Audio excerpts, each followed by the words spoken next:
ನಮಸ್ಕಾರ. ವಿಡಿಯೋ ನೋಡುವಂತ ಎಲ್ಲ ಆತ್ಮೀಯ ವೀಕ್ಷಕರಿಗೆ ಹಾಗೂ ನನ್ನ ಮುದ್ದು ವಿದ್ಯಾರ್ಥಿ ಬಳಗಕ್ಕೆ ಹೃದಯಪೂರ್ವಕ ಧನ್ಯವಾದಗಳನ್ನ ಹೇಳುತ್ತಾ ಇವತ್ತಿನ ವಿಡಿಯೋದಲ್ಲಿ ನಿಮಗೆ ಏನು ಹೇಳ್ಕೊಡ್ತಾ ಇದ್ದೇನೆ ಅಂದ್ರೆ, ಇವತ್ತೇ ನೀವು ಫಸ್ಟ್ ಟೈಮ್ ಯೂಟ್ಯೂಬ್ ಅಲ್ಲಿ ನಾನು ಮಾಡೋಂತ ವಿಡಿಯೋ ನೋಡ್ತಾ ಇದ್ದೀರಾ ಅಂದ್ರೆ ವಿಡಿಯೋ ಕೆಳಗಡೆ ಸಬ್ಸ್ಕ್ರೈಬ್ ಅನ್ನೋ ಬಟನ್ ಕಾಣಿಸ್ತಾ ಇದೆ, ಕೆಂಪು ಅಕ್ಷರಲೆ ಸಬ್ಸ್ಕ್ರೈಬ್ ಮಾಡ್ಕೊರಿ. ಬಾಜು ಒಂದು ಬೆಲ್ ಐಕಾನ್ ಗಂಟೆ ಬರ್ತದೆ, ಮೇಲಿನ ಗಂಟೆ ಬಾರಿಸ್ಬಿಟ್ರೆ ಸಾಕು. ನಾನು ಮಾಡೋತಾ ಈ ತರ ಪ್ರತಿಯೊಂದು ವಿಡಿಯೋಸ್ಗಳ ಮಾಹಿತಿ ಏನಾಗುತ್ತೆ ನಿಮ್ಮ ಫೋನ್ ಮೇಲೆ ಮತ್ತೆ ನಿಮ್ಮ ಕಂಪ್ಯೂಟರ್ ಮೇಲೆ ನೋಟಿಫಿಕೇಶನ್ ಬರ್ತಾ ಇರುತ್ತೆ. ನೀವು ಮನೆಯಲ್ಲಿ ಕುಳಿತುಕೊಂಡು ನಾನು ಮಾಡುವಂತಹ ಪ್ರತಿಯೊಂದು ವಿಡಿಯೋಸ್ಗಳನ್ನ ನೋಡೋ ಮುಖಾಂತರ ಇವತ್ತು ನಾನು ಪ್ರತಿಯೊಂದು ವಿಡಿಯೋಸ್ಗಳನ್ನು ನೋಡುವ ಮುಖಾಂತರ ಇವತ್ತು ಮನೆಯಲ್ಲೇ ಕುಳಿತುಕೊಂಡು ಉಚಿತವಾಗಿ ಕಂಪ್ಯೂಟರ್ ಶಿಕ್ಷಣ ಮತ್ತೆ ಇನ್ನಿತರ ಮಾಹಿತಿಗಳನ್ನು ಕೂಡ ಸಂಪೂರ್ಣವಾಗಿ ಪಡೆಯಬಹುದು ಸ್ನೇಹಿತರೆ.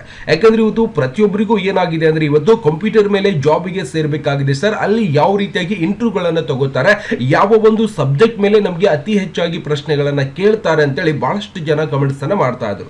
ಯಾಕಂದ್ರೆ ಕಂಪ್ಯೂಟರ್ ಕಲ್ತಿರ್ತೀವಿ, ಕಂಪ್ಯೂಟರ್ ಮೇಲೆ ನೌಕರಿ ಮಾಡಬೇಕಾಗಿದೆ, ಹಾಗಾಗಿ ನಾವು ಕಂಪ್ಯೂಟರ್ಗೆ ಒಂದು IT-BT ಕಂಪನಿ ಆಗಿರಬಹುದು, ಯಾವುದೇ ಒಂದು ಡಿಪಾರ್ಟ್ಮೆಂಟ್ ಅಲ್ಲಿ ನಾವು ಇಂಟರ್ವ್ಯೂಗೆ ಹೋದಾಗ ಅಲ್ಲಿ ಯಾವ ರೀತಿಯಾಗಿ ಮತ್ತೆ ಯಾವ ಒಂದು ಪ್ಯಾಟರ್ನ್ ಅಥವಾ ಯಾವ ಒಂದು ಸಾಫ್ಟ್ವೇರ್ ಮೇಲೆ ನಿಮಗೆ ಅತಿ ಹೆಚ್ಚಾಗಿ ಒಂದು ಪ್ರಶ್ನೆಗಳನ್ನ ಕೇಳ್ತಾರೆ ಅನ್ನೋದನ್ನ ನಾವು ಇಲ್ಲಿ ಸಂಪೂರ್ಣವಾಗಿ ನಿಮಗೆ ತಿಳಿಸ್ಕೊಡ್ತಾ ಇದ್ದೇನೆ. ಅಂದ್ರೆ ನೀವು ಇವತ್ತು ಇಂಟರ್ವ್ಯೂಗೆ ಹೋಗ್ತಾ ಇದ್ದೀರಾ ಅಂದ್ರೆ ಇವೆಲ್ಲವನ್ನು ಕೂಡ ತಿಳ್ಕೊಂಡೆ ನೀವೇನ್ ಮಾಡ್ಬೇಕಾಗತ್ತೆ, ಒಂದು ಇಂಟರ್ವ್ಯೂಗೆ ಹೋಗ್ಬೇಕಾಗತ್ತೆ. ಅಲ್ಲಿ ಕೇಳುವಂತ ಏನೆಲ್ಲ ಕೇಳುತ್ತೆ, ಯಾವೆಲ್ಲ ಸಾಫ್ಟ್ವೇರ್ಗಳು ನಿಮಗೆ ಕೇಳುತ್ತೆ ಅನ್ನೋದನ್ನ ನಾವು ನೋಡೋದಾದ್ರೆ ಇವತ್ತು ಮೊದಲಿಗೆ ನಿಮಗೆ ಕೇಳುವಂತದ್ದು ಏನಪ್ಪಾ ಅಂದ್ರೆ, ಕಂಪ್ಯೂಟರ್ ಆಪರೇಟಿಂಗ್ ಸಿಸ್ಟಮ್ ಸಾಫ್ಟ್ವೇರ್ ಅಲ್ಲಿ ಬರುವಂತ ಅಪ್ಲಿಕೇಶನ್ ಸಾಫ್ಟ್ವೇರ್ ಗಳ ಬಗ್ಗೆ ಸಂಪೂರ್ಣವಾಗಿ ಕೇಳ್ತಾರೆ. ಹಾಗಾದ್ರೆ ಅವು ಅಪ್ಲಿಕೇಶನ್ ಸಾಫ್ಟ್ವೇರ್ ಗಳು ಯಾವಪ್ಪ ಅಂದ್ರೆ, ಇಲ್ಲಿಂದ ನಾವು ಮೈಕ್ರೋಸಾಫ್ಟ್ ಆಫೀಸ್, ವರ್ಡ್, ಎಕ್ಸೆಲ್ ಅಂತ ನೋಡ್ತೀವಿ.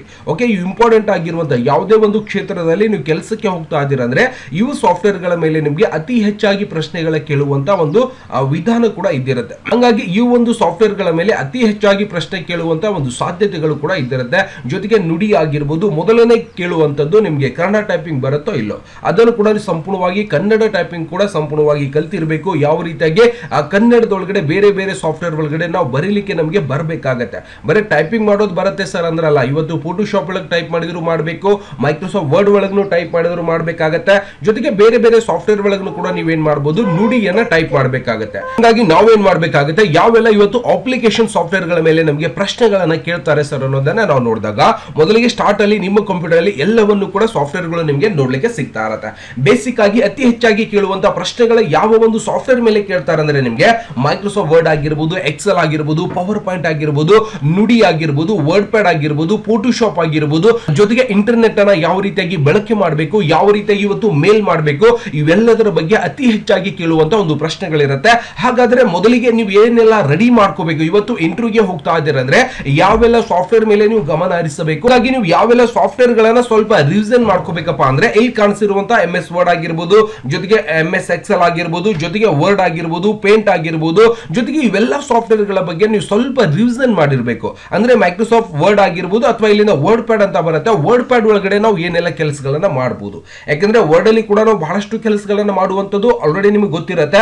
ಇದರಲ್ಲಿ ಯಾವ ಒಂದು ಪೇಜ್ ಯಾವ ರೀತಿಯಾಗಿ ಕ್ವಶನ್ಸ್ ಕೇಳ್ತಾರೆ ಅಂದ್ರೆ, ವರ್ಡ್ ಒಳಗಡೆ ಯಾವ ಒಂದು ಮೆನು ಅಲ್ಲಿ ಈ ಒಂದು ಇನ್ಸರ್ಟ್ ಅಬ್ಜೆಕ್ಟ್ ಇರುತ್ತೆ ಅಂತೇಳಿ ಕೇಳ್ತಾರೆ. ಹಾಗಾದ್ರೆ ವರ್ಡ್ ಒಳಗಡೆ ಡೇಟ್ ಅಥವಾ ಟೈಮಿಂಗ್ ತಗೋಬಹುದಾ ಅಂತೇಳಿ ಕೂಡ ಕೇಳಬಹುದು. ಮತ್ತೆ ಇದರಲ್ಲಿ ಪ್ಯಾರಾಗ್ರಾಫ್ಸ್ ಗಳನ್ನ ಯಾವ ರೀತಿಯಾಗಿ ಕೆಲಸ ಮಾಡುತ್ತೆ ಅನ್ನೋದು ಕೂಡ ಕೇಳಬಹುದು. ಜೊತೆಗೆ ಅಕ್ಷರಗಳನ್ನ ದೊಡ್ಡ ಮಾಡಲಿಕ್ಕೆ, ಸಣ್ಣ ಮಾಡಲಿಕ್ಕೆ ಯಾವ ಒಂದು ಪ್ಯಾರಾಗ್ರಾಫ್ ಅನ್ನ ಯೂಸ್ ಮಾಡಬಹುದು, ಮತ್ತೆ ಇವುಗಳ ಒಂದು ಶಾರ್ಟ್ ಕಟ್ ಕೀನು ಕೂಡ ನಿಮಗೆ ಸಂಪೂರ್ಣವಾಗಿ ಕೇಳಬಹುದು ಇದರಲ್ಲಿ ನೀವು ಇಂಟರ್ವ್ಯೂಗೆ ಹೋದಾಗ. ಹಾಗಾಗಿ ನೀವೇನ್ ಮಾಡಬೇಕು, ಇವುಗಳ ಬಗ್ಗೆ ಕೂಡ ಸ್ವಲ್ಪ ನೀವು ನಾಲೆಜ್ ಅನ್ನ ಪಡೆದಿರಬೇಕಾಗುತ್ತೆ. ಜೊತೆಗೆ ಸರ್ ಇದು ಬರುತ್ತೆ ನನಗೆ, ಮತ್ತೆ ಯಾವ್ದು ಕೇಳ್ತಾರೆ, ಜೊತೆಗೆ ನೀವು ಮೊಟ್ಟ ಮೊದಲನೇದಾಗಿ ಈ ನುಡಿ ಒಂದು ಸಾಫ್ಟ್ವೇರ್ ಯಾವ ರೀತಿಯಾಗಿ ಕೆಲಸ ಮಾಡುತ್ತೆ, ನುಡಿ ತಗೊಂಡು ನಾವು ಬೇರೆ ಬೇರೆ ಸಾಫ್ಟ್ವೇರ್ ಒಳಗಡೆ ಕನ್ನಡ ಟೈಪಿಂಗ್ ಅನ್ನ ಯಾವ ರೀತಿಯಾಗಿ ಮಾಡಬಹುದು ಅನ್ನೋದು ಕೂಡ ನೀವು ಸಂಪೂರ್ಣವಾಗಿ ಕಲ್ತಿರ್ಬೇಕಾಗತ್ತೆ. ಗೊತ್ತಾಗ್ತಿದೆ, ಈ ನುಡಿಯಲ್ಲಿ ಬರುವಂತ ಇವೆಲ್ಲ ಅಕ್ಷರಗಳನ್ನ ನೋಡಬಹುದು, ಯಾವ ಒಂದು ಅಕ್ಷರನ ಫ್ರೆಶ್ ಮಾಡಿದ್ರೆ ಏನಾಗುತ್ತೆ ಅನ್ನೋದು ಕೂಡ ನೀವು ಗೊತ್ತಿರಬೇಕಾಗತ್ತೆ. ಇಲ್ಲ ಸರ್ ನನಗೆ ಕನ್ನಡ ಟೈಪಿಂಗ್ ಸಂಪೂರ್ಣವಾಗಿ ಬರುತ್ತೆ, ಹೌದು, ಬಟ್ ಬೇರೆ ಬೇರೆ ಸಾಫ್ಟ್ವೇರ್ ಗಳನ್ನು ಕೂಡ ಇದನ್ನ ಉಪಯೋಗಿಸಿಕೊಳ್ಳುವಂತ ಒಂದು ವಿಧಾನ ನಿಮಗೆ ಗೊತ್ತಿರಬೇಕಾಗತ್ತೆ. ಇದನ್ನು ಕೂಡ ಸಂಪೂರ್ಣವಾಗಿ ಕಲ್ತಿರಬೇಕು. ಜೊತೆಗೆ ಇದರಲ್ಲಿ ಬರುವಂತ ಒಂದು ಶಾರ್ಟ್ ಕಟ್ ಕೀಗಳು ಕೂಡ ನಿಮಗೆ ಸಂಪೂರ್ಣವಾಗಿ ಗೊತ್ತಿರಬೇಕಾಗತ್ತೆ. ಜೊತೆಗೆ ನಾವು ಇನ್ನೊಂದು ನೋಡೋದಾದ್ರೆ, ಇವತ್ತು ಮೈಕ್ರೋಸಾಫ್ಟ್ ವರ್ಡ್ ಅತಿ ಹೆಚ್ಚಾಗಿ ಪ್ರಶ್ನೆ ಕೇಳುವಂತ ಒಂದು ಸಾಫ್ಟ್ವೇರ್ ಯಾವ್ದಾದ್ರು ಇತ್ತು ಅಂದ್ರೆ, ಇವತ್ತು ಯಾವುದೇ ಒಂದು ಕ್ಷೇತ್ರದಲ್ಲಿ ನೀವು ಇಂಟರ್ವ್ಯೂಗೆ ಹೋದಾಗ ಈ ಒಂದು ಮೈಕ್ರೋಸಾಫ್ಟ್ ಆಫೀಸ್ ವರ್ಡ್ ಕೂಡ ನೀವು ಸಂಪೂರ್ಣವಾಗಿ ಕಲ್ತಿರಬೇಕಾಗತ್ತೆ. ಅಂದ್ರೆ ಇದರಲ್ಲಿ ಇನ್ಸರ್ಟ್ ಮೆನು ಏನ್ ಕೆಲಸ ಮಾಡುತ್ತೆ, ಪೇಜ್ ಲೇಔಟ್ ಅಲ್ಲಿ ಏನ್ ಬರುತ್ತೆ, ಇವೆಲ್ಲವನ್ನು ಕೂಡ ಸೈಜ್ ಆಗಿರಬಹುದು, ಅದ್ರ ಜೊತೆಗೆ ಪೇಜ್ ಕಲರ್ ಆಗಿರಬಹುದು, ಪೇಜ್ ಬಾರ್ಡರ್ ಆಗಿರಬಹುದು, ವಾಟರ್ ಮಾರ್ಕ್ ಹಾಕೋದಾಗಿರಬಹುದು, ಅಂದ್ರೆ ಇದರಲ್ಲಿ ಆಕ್ಚುಲಿ ಬರುವಂತ ಎಲ್ಲಾ ವಿಧಾನಗಳನ್ನು ಕೂಡ ನೀವೇನ್ ಮಾಡ್ಬೇಕಾಗತ್ತೆ, ಕಲ್ತಿರಬೇಕಾಗ್ತದೆ. ಇದರ ಮೇಲೆ ಅತಿ ಹೆಚ್ಚಾಗಿ ಕೇಳುವಂತ ಒಂದು ಪ್ರಶ್ನೆಗಳನ್ನು ಕೂಡ ನಿಮಗೆ ಇಂಟರ್ವ್ಯೂದಲ್ಲಿ ಕೇಳಬಹುದು. ಗೊತ್ತಾಗ್ತಿದೆ. ಹಾಗಾಗಿ ನೀವೇನ್ ಮಾಡಬೇಕು, ಇದನ್ನ ಸಂಪೂರ್ಣವಾಗಿ ಕಲ್ತಿರಬೇಕಾಗತ್ತೆ. ಇಲ್ಲ ಸರ್ ನನಗೆ ಸಂಪೂರ್ಣವಾಗಿ ಎಲ್ಲವನ್ನು ಕೂಡ ಗೊತ್ತಿದೆ ಅಂದ್ರೆ ಯಾವ ಮೆನು ಅಲ್ಲಿ ಯಾವ ಒಂದು ಆಪ್ಷನ್ಸ್ ಬರುತ್ತೆ, ಈಗ ನೋಡಬಹುದು ಒಂದು ಟೇಬಲ್ ಅನ್ನ ಹಾಕಬೇಕಾಗಿತ್ತು ಅಂದ್ರೆ ಯಾವ ಒಂದು ಮೆನು ಒಳಗೆ ಹೋಗಬೇಕು ಅಂತ ಕೇಳಿದಾಗ ನಾವು ಇನ್ಸರ್ಟ್ ಒಳಗೆ ಮೆನು ಒಳಗೆ ಹೋಗಿ ಸರ್ ಟೇಬಲ್ ಬರುತ್ತೆ ಅನ್ನುವಂಥದ್ದನ್ನ ನಾವು ಕಲ್ತಿರ್ಬೇಕಾಗತ್ತೆ. ಹಂಗಾಗಿ ನೀವೇನ್ ಮಾಡಬೇಕು, ಯಾವ ಮೆನು ಅಲ್ಲಿ ಯಾವ ಒಂದು ಆಪ್ಷನ್ಸ್ ಬರುತ್ತೆ ಅನ್ನೋದು ಕೂಡ ಸಂಪೂರ್ಣವಾಗಿ ತಿಳ್ಕೊಂಡಿರ್ಬೇಕಾಗತ್ತೆ. ಇವೆಲ್ಲವನ್ನು ಕೂಡ ಒಂದ್ಸಾರಿ ರಿವಿಷನ್ ಮಾಡ್ಕೊಳ್ಳಿ, ನಿಮ್ಗೆಲ್ಲವನ್ನು ಕೂಡ ಗೊತ್ತಿರುತ್ತೆ, ಆದ್ರೂ ಒಂದ್ಸಾರಿ ರಿಪೀಟ್ ಮಾಡ್ಕೋಬೇಕು. ಇನ್ಸರ್ಟ್ ಅಲ್ಲಿ ಏನ್ ಬರುತ್ತೆ, ಪೇಜ್ ಲೇಔಟ್ ಅಲ್ಲಿ ಏನ್ ಬರ್ತಾ ಇರತ್ತೆ, ರೆಫರೆನ್ಸ್ ಅಲ್ಲಿ ಏನ್ ಇದ್ದಿರತ್ತೆ, ಇವೆಲ್ಲವನ್ನು ಕೂಡ ಸಮಗ್ರವಾಗಿ ನೀವು ತಿಳ್ಕೊಂಡಿರ್ಬೇಕು, ಜೊತೆಗೆ ಬರ್ಕೊಂಡಿರ್ಬೇಕು. ಜೊತೆಗೆ ಇವುಗಳ ಒಂದು ಶಾರ್ಟ್ ಕಟ್ ಕೀನು ಕೂಡ ನಿಮಗೆ ಸಂಪೂರ್ಣವಾಗಿ ಗೊತ್ತಿರಬೇಕಾಗತ್ತೆ. ಜೊತೆಗೆ ಫಾಂಟ್ ಇಲ್ಲಿಂದ ನಾವು ಏನ್ ಮಾಡಬಹುದು, ಸ್ಟ್ರಿಂಗ್ ಥ್ರೂ ಮಾಡ್ಲಿಕ್ಕೆ ಏನ್ ಮಾಡ್ತೀವಿ, ಓಕೆ, ಇಲ್ಲಿಂದ ಇನ್ನೊಂದು ಬರುತ್ತೆ ಸಬ್ಸ್ಕ್ರಿಪ್ಟ್ ಮಾಡೋದು, ಮತ್ತೆ ಇಲ್ಲಿಂದ ಸೂಪರ್ ಸ್ಕ್ರಿಪ್ಟ್ ಮಾಡೋದು. ಜೊತೆಗೆ ಈ ಅಕ್ಷರಗಳನ್ನ ಕ್ಯಾಪಿಟಲ್ ಆಗಿರ್ಬೋದು, ಸ್ಮಾಲ್ ಆಗಿರ್ಬೋದು, ಯಾವ ರೀತಿಯಾಗಿ ಬಳಕೆ ಮಾಡಬೇಕು, ಜೊತೆಗೆ ಈ ಒಂದು ಪ್ಯಾರಾಗ್ರಾಫ್ ಅನ್ನು ಯಾವ ರೀತಿಯಾಗಿ ಬಳಕೆ ಮಾಡಬೇಕು, ಇವೆಲ್ಲವನ್ನು ಕೂಡ ನೀವು ಸಮಗ್ರವಾಗಿ ಮೈಕ್ರೋಸಾಫ್ಟ್ ವರ್ಡ್ ಅಲ್ಲಿ ಸಂಪೂರ್ಣವಾಗಿ ಕಲ್ತಿರ್ಬೇಕಾಗತ್ತೆ. ಆ ಜೊತೆಗೆ ಇಲ್ಲಿ ಶೇಪ್ಸ್ ಆಗಿರ್ಬೋದು, ಮತ್ತೆ ಚಾರ್ಟ್ ಹಾಕೋದಾಗಿರ್ಬೋದು, ವರ್ಡ್ ಆರ್ಟ್ ಆಗಿರ್ಬೋದು, ಮತ್ತೆ ಸಿಂಬಲ್ಸ್ ಆಗಿರ್ಬೋದು, ಇವೆಲ್ಲವನ್ನು ಕೂಡ ಯಾವ ಒಂದು ಮೆನು ಒಳಗೆ ಬರ್ತಾ ಇರತ್ತೆ ಅನ್ನೋದು ಕೂಡ ನೀವು ಸಂಪೂರ್ಣವಾಗಿ ಗಮನದಲ್ಲಿ ಇಟ್ಕೋಬೇಕಾಗತ್ತೆ. ಜೊತೆಗೆ ಇಲ್ಲ ಸರ್ ನನಗೆ ಸಂಪೂರ್ಣವಾಗಿ ಇದು ಬರುತ್ತೆ ಅಂದ್ರೆ ಓಕೆ, ನೀವು ಇಂಟರ್ವ್ಯೂಗೆ ಹೋಗ್ಬೋದು. ಯಾವ ಒಂದು ಮೆನು ಅಲ್ಲಿ ಏನ್ ಕೇಳ್ತಾರೆ ಅದನ್ನೆಲ್ಲವನ್ನು ಕೂಡ ನೀವು ಸಂಪೂರ್ಣವಾಗಿ ಹೇಳಬೇಕಾಗುತ್ತೆ. ಜೊತೆಗೆ ಮೈಕ್ರೋಸಾಫ್ಟ್ ವರ್ಡ್ ಅಲ್ಲಿ ಏನೆಲ್ಲ ಕೆಲಸಗಳನ್ನ ಮಾಡಬಹುದು ಅನ್ನೋದು ಪ್ರಶ್ನೆ ಬಂದಾಗ ಬಹಳಷ್ಟು ರೀತಿಯ ಕೆಲಸಗಳನ್ನು ಕೂಡ ಮಾಡಬಹುದು. ನೀವೆಲ್ಲವನ್ನು ಕೂಡ ಅವರಿಗೆ ಸಂಪೂರ್ಣವಾಗಿ ತಿಳಿಸಬೇಕಾಗತ್ತೆ.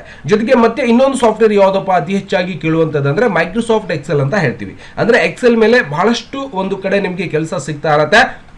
ಹಾಗಾಗಿ ನೀವು ಎಕ್ಸೆಲ್ ಕೂಡ ಸಂಪೂರ್ಣವಾಗಿ ಸಮಗ್ರವಾಗಿ 100ಕ್ಕೆ 100 ಕಲಿಬೇಕಂತೇನಿಲ್ಲ. ಯಾಕಂದ್ರೆ ಒಂದು 50% ಕೆಲಸ ಮಾಡುವಂತ ವಿಧಾನಗಳನ್ನ ನೀವೇನ್ ಮಾಡಬೇಕಾಗತ್ತೆ, ಈ ಒಂದು ಎಕ್ಸೆಲ್ ಒಳಗಡೆ ಸಂಪೂರ್ಣವಾಗಿ ಕಲ್ತಿರ್ಬೇಕಾಗತ್ತೆ. ಅಂದ್ರೆ ಎಕ್ಸೆಲ್ ಅನ್ನೋದೇನಿದೆಯಲ್ಲ, ಇದು ಡಾಟಾ ಎಂಟ್ರಿ ಮಾಡುವಂತ ಒಂದು ಸಾಫ್ಟ್ವೇರ್ ಆಗುತ್ತೆ. ಹಾಗಾಗಿ ಯಾವ ರೀತಿಯಾಗಿ ಬಿಲ್ ಗಳು ಮಾಡುವುದು, ಯಾವ ರೀತಿಯಾಗಿ ಇನ್ವೆನ್ಸ್ ರೆಡಿ ಮಾಡಬೇಕು, ಯಾವ ರೀತಿಯಾಗಿ ರಿಪೋರ್ಟ್ ಗಳನ್ನ ರೆಡಿ ಮಾಡಬೇಕು, ಯಾವ ರೀತಿಯಾಗಿ ಸೇಲ್ಸ್ ಮಾಡಬೇಕು, ಯಾವ ರೀತಿಯಾಗಿ ಸ್ಟಾಕ್ ಮೇಂಟೆನೆನ್ಸ್ ಮಾಡಬೇಕು, ಯಾವ ರೀತಿಯಾಗಿ ಲೆಕ್ಕಾಚಾರ ಮಾಡಬೇಕು, ಸಮಗ್ರವಾದ ಎಲ್ಲ ತರಹದ ಒಂದು ಫಾರ್ಮುಲಾಗಳ ಯೂಸ್ ಮಾಡುವಂತದ್ದು. ಜೊತೆಗೆ ವಿ ಲುಕ್ ಫಾರ್ಮುಲಾ ಅಂತ ಬರುತ್ತೆ, ಅದು ಹೆಚ್ಚಾಗಿ ಬಳಕೆ ಆಗುವಂತದ್ದು. ಅದೇ ಜೊತೆಗೆ ಇಲ್ಲೆಲ್ಲ ಇನ್ಸರ್ಟ್ ಆಗಿರಬಹುದು, ಪೇಜ್ ಲೇಔಟ್ ಆಗಿರಬಹುದು, ಮೆನು ಫಾರ್ಮುಲಾ ಆಗಿರಬಹುದು, ಇವೆಲ್ಲ ಫಾರ್ಮುಲಾಗಳನ್ನು ಕೂಡ ನೀವು ಕಲ್ತಿರ್ಬೇಕಾಗತ್ತೆ. ಜೊತೆಗೆ ಇನ್ಸರ್ಟ್ ಮೆನು ಅಲ್ಲಿ ಏನೆಲ್ಲ ಬರುತ್ತೆ ಅನ್ನೋದು ಕೂಡ ನೀವು ಸಂಪೂರ್ಣವಾಗಿ ನೋಡ್ಬೇಕಾಗತ್ತೆ. ಓಕೆನಾ? ಅವಾಗ ನಾವು ಇವೆಲ್ಲ ಗೊತ್ತಿದೆ ಸರ್ ನನಗೆ, ನೀವು ಆರಾಮ್ ಸರಿ ಏನ್ ಮಾಡಬಹುದು, ಇಂಟರ್ವ್ಯೂನ ಫೇಸ್ ಮಾಡಬಹುದು. ಗೊತ್ತಾಗ್ತಿದೆಯಾ? ಇವೆಲ್ಲವನ್ನು ಕೂಡ ಸಮಗ್ರವಾಗಿ ಕಲ್ತಿರ್ಬೇಕಾಗತ್ತೆ. ಯಾವೆಲ್ಲ ಕೆಲಸಗಳು ಯಾವ ರೀತಿಯಾಗಿ ಮಾಡಬೇಕು, ಏನೆಲ್ಲ ಮಾಡತ್ತೆ ಇನ್ಸರ್ಟ್ ಒಂದು ಎಕ್ಸೆಲ್ ಸಾಫ್ಟ್ವೇರ್ ಒಳಗೆ ಅನ್ನೋದು ಕೂಡ ನೀವು ಸಂಪೂರ್ಣವಾಗಿ ಕಲ್ತಿರಬೇಕಾಗುತ್ತೆ. ಇದರ ಜೊತೆಗೆ ಇನ್ನೊಂದು ಬರುತ್ತೆ ಪ್ರೆಸೆಂಟೇಷನ್ ಆಗಿರ್ಬೋದು, ಏನಾದರೂ ಒಂದು ಮಾಹಿತಿಯನ್ನು ಬೇರೆಯವರಿಗೆ ತೋರಿಸಬೇಕಾಗಿದೆ ವಿಡಿಯೋ ಮುಖಾಂತರ ನೀವೇನ್ ಮಾಡಬಹುದು, ಇನ್ನೊಂದು ಸಾಫ್ಟ್ವೇರ್ ಇರುತ್ತೆ, ಅದನ್ನು ಕೂಡ ನೀವು ಸಂಪೂರ್ಣವಾಗಿ ಕಲ್ತಿರ್ಬೇಕಾಗುತ್ತೆ. ಅವಾಗ ನೀವೇನ್ ಮಾಡಬಹುದು, ಇದರಲ್ಲಿ ಇನ್ನೊಂದು ಸಾಫ್ಟ್ವೇರ್ ಇರುತ್ತೆ, ಯಾವುದು ಮೈಕ್ರೋಸಾಫ್ಟ್ ಪವರ್ ಪಾಯಿಂಟ್ ಅಂತ ಬರುತ್ತೆ. ಓಕೆ, ಕಾಣಿಸ್ತಾ ಇದೆ ನೋಡಿ. ಈ ಒಂದು ಮೈಕ್ರೋಸಾಫ್ಟ್ ಪವರ್ ಪಾಯಿಂಟ್ ಮೇಲೆ ಏನೆಲ್ಲ ಕೆಲಸ ಮಾಡ್ತೀವಿ ಅಂದ್ರೆ, ಇವತ್ತು ಪ್ರೆಸೆಂಟೇಷನ್ ಆಗಿರ್ಬೋದು, ಏನಾದ್ರೂ ಒಂದು ಮಾಹಿತಿಯನ್ನು ಬೇರೆಯವರಿಗೆ ವಿಡಿಯೋ ಮುಖಾಂತರ ಮಾಡಿ ತಿಳಿಸಬೇಕಾಗಿತ್ತು ಅಂದ್ರೆ ನೀವು ಪ್ರೆಸೆಂಟೇಷನ್ ಕೂಡ ಸಂಪೂರ್ಣವಾಗಿ ಕಲ್ತಿರಬೇಕಾಗುತ್ತೆ. ಅನಿಮೇಷನ್ ಮಾಡೋದಾಗಿರ್ಬೋದು, ಸ್ಲೈಡ್ ಶೋ ಮಾಡೋದಾಗಿರ್ಬೋದು, ಡಿಸೈನಿಂಗ್ ಮಾಡೋದಾಗಿರ್ಬೋದು, ಇನ್ಸರ್ಟ್ ಅಲ್ಲಿ ಏನೆಲ್ಲ ಬರುತ್ತೆ ಅನ್ನೋದಾಗಿರ್ಬೋದು, ಇವೆಲ್ಲವನ್ನು ಕೂಡ ಸಮಗ್ರವಾಗಿ ತಿಳ್ಕೊಂಡಿರ್ಬೇಕಾಗುತ್ತೆ. ಇವೆಲ್ಲವನ್ನು ಕೂಡ ಗೊತ್ತಿದೆ ಸರ್ ಅಂದ್ರೆ ಯಾವಾಗ ನಿಮ್ಗೆ ಯಾವ ಒಂದು ಸಾಫ್ಟ್ವೇರ್ ಮೇಲೆ ಕೆಲಸ ಮಾಡ್ಲಿಕ್ಕೆ ಕೊಡ್ತಾರೆ ಅನ್ನೋದು ಭಯ ಕೂಡ ಇದ್ದಿರತ್ತೆ. ಹಾಗಾಗಿ ಇವೆಲ್ಲವನ್ನು ಕೂಡ ನೀವು ಸಂಪೂರ್ಣವಾಗಿ ತಿಳ್ಕೊಂಡಿರ್ಬೇಕಾಗತ್ತೆ. ಯಾವುದೇ ಕೆಲಸ ಯಾವುದೇ ಇಂಟರ್ವ್ಯೂ ಅಲ್ಲಿ ಕೇಳಿದ್ರು ಕೂಡ ನೀವು ಸಮಗ್ರವಾಗಿ ಹೇಳಲಿಕ್ಕೆ ಧೈರ್ಯ ಮಾಡಿ ಹೇಳ್ಬೇಕಾಗುತ್ತೆ. ಯಾಕಂದ್ರೆ ಎಲ್ಲವನ್ನು ಕೂಡ ಗೊತ್ತಿರುತ್ತೆ, ಬಟ್ ಅಲ್ಲಿ ಏನಾಗ್ಬಿಡುತ್ತೆ, ಭಯ ಬರ್ತಾ ಇರತ್ತೆ. ಹಾಗಾಗಿ ಯಾವುದೇ ಕಾರಣಕ್ಕೂ ಭಯ ಪಡ್ಲಿಕ್ಕೆ ಹೋಗ್ಬೇಡಿ. ಯಾವೊಂದು ಸಬ್ಜೆಕ್ಟ್ ಮೇಲೆ ಪ್ರಶ್ನೆಗಳನ್ನ ಕೇಳ್ತಾ ಇದ್ದಾರೆ ಅದೆಲ್ಲವನ್ನು ಕೂಡ ನೀವು ಅರ್ಹತೆಯನ್ನ ಹೊಂದಿರಬೇಕಾಗುತ್ತೆ. ದಯವಿಟ್ಟು 4 ಸಾಫ್ಟ್ವೇರ್ಗಳು ಅತಿ ಹೆಚ್ಚಾಗಿ ಇವತ್ತು ಇಂಟರ್ವ್ಯೂದಲ್ಲಿ ಕೇಳುವಂತ ಒಂದು ಪ್ರಶ್ನೆಗಳಿಗೆ ನೀವು ಆನ್ಸರ್ ಅನ್ನ ಮಾಡಬೇಕಾಗುತ್ತೆ. ಇಲ್ಲ ಸರ್ ನನಗೆ ಬೇಸಿಕ್ ಬರುವುದಿಲ್ಲ, ನಾನು ಕೂಡ ಕಂಪ್ಯೂಟರ್ ಕಲಿಬೇಕಾಗಿದೆ ಅಂದ್ರೆ ನಾನು ಪ್ರತಿದಿನ ರಾತ್ರಿ 8 ಗಂಟೆಗೆ ಆನ್ಲೈನ್ ಕ್ಲಾಸ್ಗಳನ್ನು ಕೂಡ ತಗೋತಾ ಇರ್ತಾನೆ. ಆ ಒಂದು ಆನ್ಲೈನ್ ಒಂದು ಕೋರ್ಸ್ಗೆ ಜಾಯಿನ್ ಆಗೋ ಮುಖಾಂತರ ನೀವೇನ್ ಮಾಡಬಹುದು, ಸಮಗ್ರವಾಗಿ ಕಂಪ್ಯೂಟರ್ ಶಿಕ್ಷಣವನ್ನ ಮನೆಯಲ್ಲೇ ಕೂತ್ಕೊಂಡು ಸಂಪೂರ್ಣವಾಗಿ ಪಡೆಯಬಹುದು. ಯಾಕಂದ್ರೆ ಬಹಳಷ್ಟು ಜನ ಕೇಳ್ತಾ ಇದ್ರು, ಸರ್ ನಾವು ಇಂಟರ್ವ್ಯೂಗೆ ಹೋಗ್ತಾ ಇದೀವಿ, ಯಾವ ಒಂದು ಸಿಲೆಬಸ್ ಮೇಲೆ ಅಂದ್ರೆ ಯಾವ ಒಂದು ಸಾಫ್ಟ್ವೇರ್ ಗಳ ಮೇಲೆ ನಮಗೆ ಅತಿ ಹೆಚ್ಚಾಗಿ ಪ್ರಶ್ನೆಗಳ ಕೇಳ್ತಾರೆ ಸರ್ ಅಂತೇಳಿ ಬಹಳಷ್ಟು ಜನ ಕೇಳಿದ್ರು. ಹಾಗಾಗಿ ನೀವು ಈ ಒಂದು 4 ಸಾಫ್ಟ್ವೇರ್ ಗಳನ್ನ ಸಂಪೂರ್ಣವಾಗಿ ಪ್ರಿಪೇರ್ ಮಾಡಿಕೊಂಡು ಯಾವುದೇ ಕ್ಷೇತ್ರದಲ್ಲಿ ಇಂಟರ್ವ್ಯೂಗೆ ಹೋದ್ರೆ ಸಂಪೂರ್ಣವಾಗಿ ಪಾಸ್ ಆಗ್ಬಿಡ್ತೀರಿ, ಜಾಬ್ ಸಿಗುತ್ತೆ. ದಯವಿಟ್ಟು ಹೇಳಿರುವಂತ ಮಾಹಿತಿ ಅರ್ಥ ಆಗಿದೆ ತನಕ. ಮತ್ತೆ ಸಿಗೋಣ ಮುಂದಿನ ವಿಡಿಯೋದಲ್ಲಿ. ನಮಸ್ಕಾರ. ವಿಡಿಯೋ ನೋಡುವಂತ ಎಲ್ಲ ಆತ್ಮೀಯ ವೀಕ್ಷಕರಿಗೆ.